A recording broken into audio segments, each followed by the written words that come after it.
Yo, what's up mga gar? Welcome back again sa ating channel, Gates Fishard. Medyo matagal-tagal tayo nawala mga gar, no? Based doon sa aking last video sa aking YouTube, no?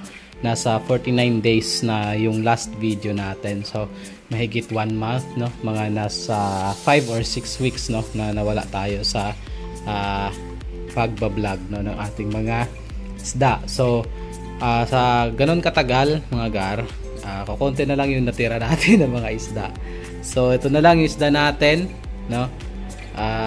Yan. So 12 na lagayan na lang yung mga isda natin dito sa loob. Tapos sinira na natin dito mga gar, no? Yung ating, ayan nga mga gar, no? Pansamantala tayong tumigil dahil umiyak yung ating bata. Yun.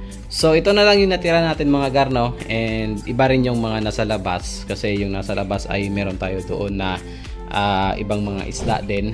So dahil sa sobrang init dito sa loob, hindi talaga maganda, no? Yung sa tingin ko hindi talaga maganda yung paggagapi dito dahil unti-unti sila namamatay mga gar, dahil siguro, no, sa sobrang init ngayon.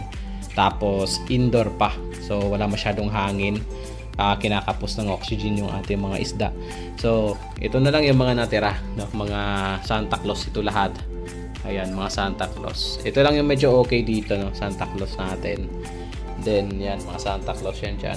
So meron lang naiiba, no? Ito yung ating MSSBT ito. Yan, madami ito pero ilan na lang din yung natitira dahil nagkanda matay na, no?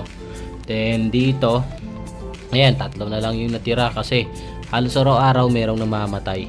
Ayan. Ito, yung mga iba nating mga Santa Claus tulad dito, tsaka itong dalawa. Ayan. Tapos yung dito sa taas. Ayan. Medyo masisigla yan. Kaso yun, medyo mapapayat lang dahil hindi pa sila nakaka-recover, no? Doon sa parang halos 1 linggo nating hindi sila napakain nung nasa ospital tayo. Yun. So, ayan, kung may gusto pa nitong mag-avail mga garno, libre lang ito, free lang, pinamimigay lang natin. Yung sagot mo na lang dito is yung ating shipping fee na kung medyo malayo. Ayan. Pero pag sobrang layo, wala na kasi wala tayong pang deliver mga gar dahil nag LBC. Yun. So ito, pwede pa to kuhanan mga gar ng mga konti, no? Yung mga okay pa talaga. Yan, meron pa naman talaga Ayan, no? Pinagsama ko na yan. Yun. So kasi dito, no, indoor, medyo sa panahon ngayon hindi talaga pwede. Ayan. So kahit magtag-ulan siguro hindi pa rin yan dito pwede kasi nga siguro kinukulang ng supply ng oxygen yung mga isda natin. Ayan. Pero yung mga monster fish natin, ayan, goods na goods pa rin mga gar. Itong dalawang monster fish natin dito, no, na nandun dati. Yan, nandun yung dati yung monster fish natin.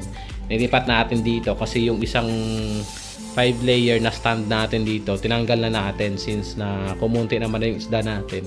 Tinanggal ko na yun siya, tapos pinatungan na lang ng mga gamit. Nilipat ko na. Tapos ito, yan, yung ating monster fish na to, yung ating flower horn, no? So itong yung flower horn natin, goods na goods pa din kasi medyo mainit dito sa loob, so hindi na kailangan ng heater. Ayan, ganda ng kanyang condition. Tapos yung ating hito, ayan, yung white dotted catfish natin na dati sobrang liit lang yan, no? Parang ganito lang yan kaliit dati nung binili ko yan sa Cartimar. Ngayon tingnan nyo naman kung gaano siya kahaba, no? Parang may gitsang dangkal na. Ayun, hindi pa nga yan nakalagay sa no, sa malaking tank. Nasa 15 gallons lang yan, tapos lumaki na siya ng ganyan. So pag nalagay pa yan sa 20 gallons, ewan ko na lang kung gaano yan kalaki, no?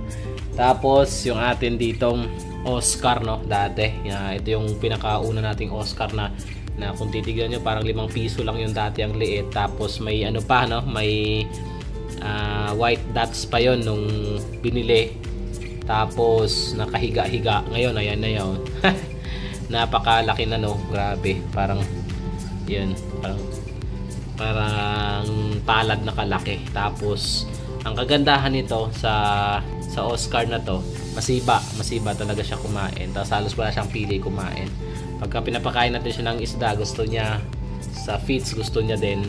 Ito, feeds lang pinapakain natin dyan kasi pagbuhay, no, hindi niya nahuhuli. So maganda diyan kung papakainin natin yan ng isda talaga, yung ano din, yung siguro yung patay na ganun. Tapos ito, hindi ko rin pinapakain ng isda yan dahil pag pinakain mo yan ng live fish or ng mga kahit superworm nga, hindi siya natutunawan, no, naiimpacho siya, kaya feeds lang talaga pinapakain natin dyan. So madami tayong bakante mga gar, and plano ko, no, na magpalit ako ng isda kasi hindi talaga okay ang gapi para dito kasi masyadong mainit talaga dito. Tapos mas maganda talaga para sa akin sa experience ko, mas maganda talaga yung gapi na nasa outdoor kasi nung dati nating lagayan nasa semi-outdoor tayo, kaya okay na okay sila. So ang nangyari mga gar, no, bumalik ako sa pagbebeta. Pero yung beta ko ito pa lang, no? Saka yung luma ko dati na buhay pa rin hanggang ngayon, yung aking Mahachay Blue, no, na female. Yan, matanda na siya. Tapos bumili ako sa tropa ko mga gar, no, ng snow, anong tawag nyo dito? Snow White daw to Snow White Samurai. Yan. Pero Samurai yan, Samurai betta fish. Yan. Tapos ito yung female niya. Yun. Ang sigla nila, dalawa. So mga 1 week pa lang yan dito. Yan, mga 1 week. So ang pinapakain ko dito ay frozen bloodworms dahil wala pa ako nabiling 2B fix. Yan.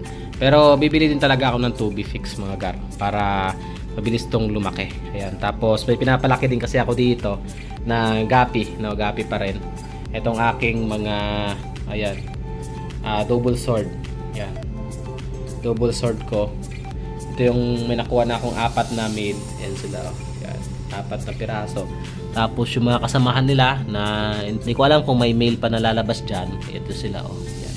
So ito yung gusto kong bilhan ng to be fixed, no, para baka pa lang, no, bumilis yung paglaki nila dahil medyo na nabansot. Tapos ito yung aking mga Santa Claus, no, pinamimigay ko na lang yan, no, baka merong may gusto. Tapos may MSSBT pa yan dyan, no, kung gusto nyo rin yan. Medyo yung iba dyan medyo nangihina lang, so baka pag nasa inyo na, no, magamot nyo and maparami nyo pa. Magandang klase ng MSSBT yan, kaso hindi lang siya talaga maganda dito, no, kasi sobrang init. Yun. So silipin natin yung mga isda natin sa labas. Ayan mga gar, no, sobrang init dito sa labas. Tapos yan, dito meron pa ako dito na na 6 na tab, no, na nilalagyan. Tapos itong 5 trapahan, tapos isang palanggana na maliit. So itong palanggana na to, planted ito. And ang nakalagay yan dyan yung mga maliliit ko dati, no, na Waikisi na gapi. So ayan, dumami na sila dyan. Actually maliit na nga sila dyan para sa ganyan, pero hinahayaan ko na lang kasi parang community tank na lang ito. Tapos meron ako ditong dalawa, no, na binarter ko to pinarter ko to siya. Ayan, no, dalawang PKBM na ayan, no, yun, diba, PKBM. Ayan. Plano ko tong bilhan ng mas malaking lagayan mga gar. Tapos bilhan ko din ng ng to be fixed, no, para mabilis lumaki. Pero feeling kong babae, laki na ng tiyan, pakabuntis na yan. Tapos yung female, yung male nandun sa baba, no, kasi ayun, no, sa baba. Yan, KBM mga garo. Tapos ito Santa Claus pa rin to na community na lang to. Yan, kanina binawasan ko ng dahon kasi puro dahon na yan dyan, wala ka na makitang isda, so binawasan ko. Tapos meron ako dito mga P-dirt and P-dirt koi na hinalo ko na lang, no. Ayan, no. Yan. Dami, diba? Yun. Actually may mga fry na yan dyan. Ayan, no. May mga, ayan, no, P-dirt koi talaga yan, no. Solid. Tunay na P-dirt koi. Pero hinalo-halo ko na lang kasi hindi ko na rin kasi sila mapasok sa loob, dahil kung ipapasok mo sa loob, no, unti-unti silang namamatay. Kaya dito sa labas mas okay pa. Medyo nakakasurvive pa sila. So same din yan dito, no. Ayan, no. Yan, kinukutkot nila yung feeds na nilagay ko. Yan. Minsan kasi binabatuhan ko to ng ng feeds ng flower horn para yun yung kainin nila. Kasi yan, para buong araw may kinukutkot sila. Ayan. Ito, dalawang tab yan. Ito mostly mga P-dirt lang talaga yan dito. Yan, pero magkakapatid yan. Ito lang may mga nag-produce na P-dirt koi. Actually, may magandang ang klase talaga. Nandun siya, oh. Kaso walang lakong female na maganda sana gawing breeder. Kaso yun. Tapos meron din ako dito Santa Claus na pinili ko. Tapos ginawa ko na rin community tank para kahit papaano may matitira akong Santa Claus. Tapos may mga anak na sila, oh. Yan. Kaso maliit lang kasi ang lagayan talaga. Yan, maliit lang. Kaso ano lang naman yan, tira lang naman. Tapos yung mga male niyan ay hindi mga ribbon, pero yung mga female niyan ay mga ribbon. Tapos yan, may mga fry na sila. Tapos yan, yun yung mga laman ng ating mga isda dito sa labas. Ito lang yung kakaiba dito. Yan, dalawa. Becky BM. Tapos laki na nun siya ng female natin. Abang-abangan natin yan, baka mag ano yan, mag drop. Kasi walay natin agad kasi mga fry eater pa naman yan. Yun. Tapos dito tinanggal ko na yung sa taas. Tinanggal ko na. So, yun na lang. Yun. So yun lang ang update natin mga gar, no? Sa tagal natin, ito na yung mga nangyari sa ating mga isdaan. Pero hindi pa naman tayo magki-quit, no? Tuloy-tuloy pa rin tayo. Kailangan lang natin makapili agad or kailangan lang natin makahanap ng bagong isdang alagaan, no? Titry natin tong beta kung okay ang beta dito. Yun. Tapos yan, kung gusto nyo mag-avail nito, malapit lang kayo dito sa Pasig kasi ako. So mensahe na kayo sa ating page or mag-comment na lang kayo sa ating video. Kasi nagre-reply naman tayo doon. Tignan ko pa rin yan doon kung may mga nagko-comment. Ayan.